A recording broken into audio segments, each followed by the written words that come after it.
আমি লঞ্চ করেছিলাম আর সেটা ফ্লপ করলো। কিন্তু এর আসল কারণটা আজ বলবো।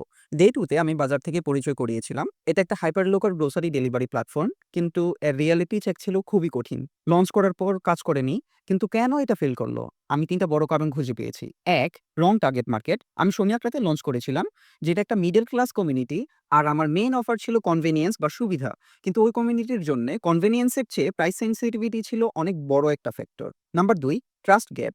আমি ভেবেছিলাম সুন্দর একটা ফ্লায়ার্স আর একটা ওয়েবসাইটই যথেষ্ট। কিন্তু আমি ভুল ছিলাম। আমি ভুলে গিয়েছিলাম যে আমার কম্পিটিশন বড় কোনো সুপারমার্কেট না, বরং আমার কম্পিটিশন হলো এলাকার মুদি দোকান। মুদি কেনার সময় মানুষ তাদের ট্রাস্টেড দোকানদারকে প্রেফার করে। নতুন অনলাইন সার্ভিসের জন্য সেই ট্রাস্ট তৈরি করতে সময় লাগে।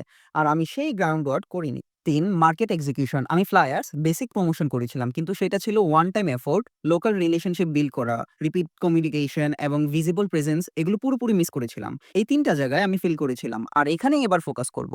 ডে 4 এ শেয়ার করব এই ৩ টা সমস্যার জন্য আমার নতুন স্ট্র্যাটেজি কি হবে।